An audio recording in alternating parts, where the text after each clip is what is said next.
had the privilege over the last year since we were introduced and first sat down for, I got to ask some personal questions, and, I think, interestingly enough, as a lot of people came by our booth yesterday to talk to you, were asking, and this is a little not related to healthcare, but I think on a lot of people's mind, but as a mentor and a friend, I've been able to hear this answer, and I think it was interesting, but, what was it like, and it was kind of promoted yesterday, what was it like to work with Ted Turner and some of these other incredibly genius minds in business that themselves transformed industries, but what was it like to work with them?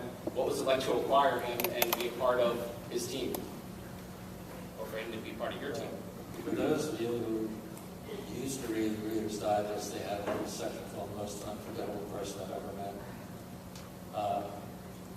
And I've been around a lot of interesting people, and kind of an armchair psychologist. I don't happen to agree. My wife does. Ted Turner is the most explosive, expansive individual I've ever met. And the first time I met him, he was a sailor, as you may know, and at the time I was a young person just working on HBO, just getting ready to put HBO on the satellite, and the president of Time Inc. was a sailor, saying, "I want you to meet this guy, Ted Turner." So Ted came into my little office at the time in my building. In 2 seconds, he was standing on my desk, kind of shouting at me, and saying, "I understand you're going on the satellite, I want to go on the satellite, I'm going to change the world." And I mean, it was like, for about 10 minutes, I barely said a word. And what was clear to me is that this kind of driving personality, nothing was going to stop him at that point from putting this Atlanta television station up on the satellite, just as HBO had gone on the satellite. And so we actually became interesting friends. I have a totally different personality. So I guess this is way off the mark. Tell you, eventually it became clear to me that what he had done with CNN was really important. And at the time, this is a little bit of history, Jack Welch of GE and Rupert Murdoch of the News Corp were circling around CNN. And these were in the heady days when companies were being bought and sold. And I thought that was not a good thing.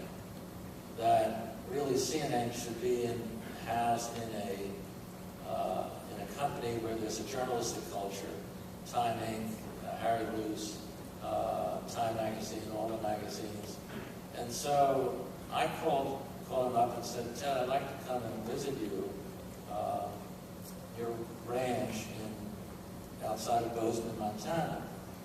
Now, at the time, I think there was a view that maybe the cable industry was not really helping Ted, and there was a concern, I know, on Ted's part as to why I wanted to come see him. Now, the reason I wanted to come see him is I was going to propose to him that he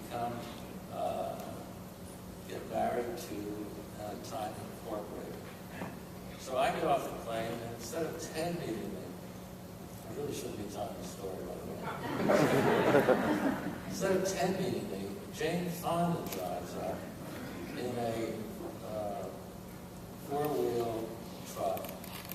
There's a deer in the back of the truck that she had shot. Now, Jane Fonda just didn't click. And, I'm a big fan of Bambi, if you remember that Disney film.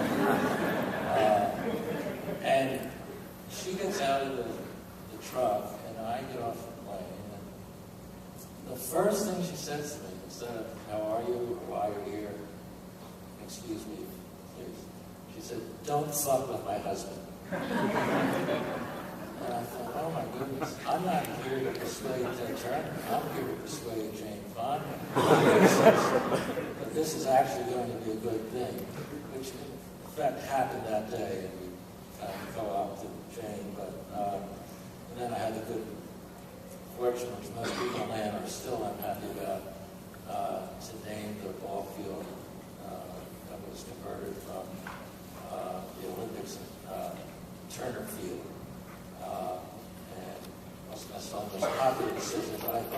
here's a person who really did change the world and deserves credit for that. Love that story. So I'm going to ask one last question, then we have time for one question from the audience.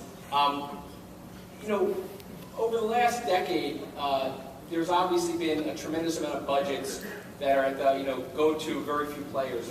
Let's call it the WebMDs of the world.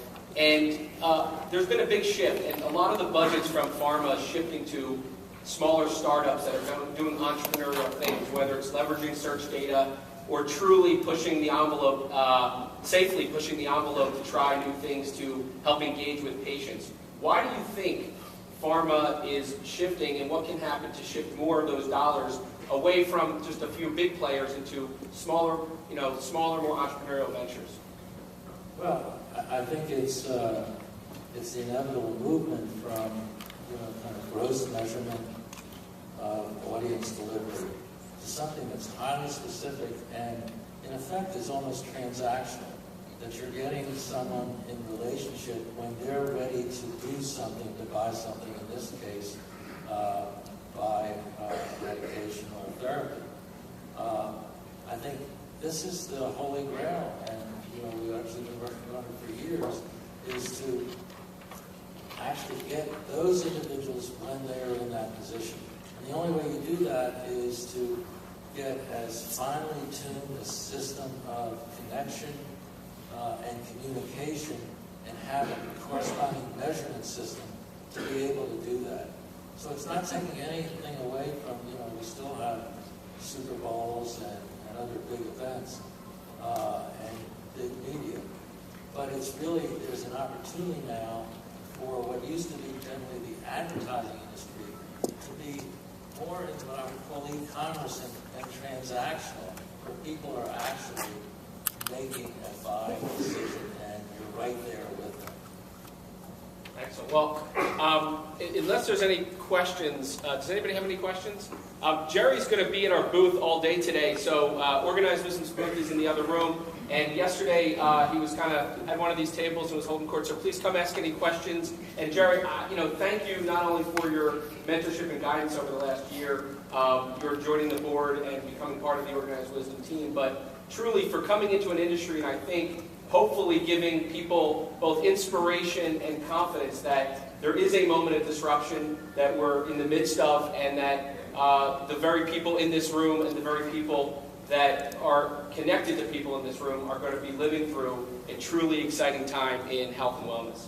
Well, thank you, and the only I can say is you're lucky to be living during this period. Thank you.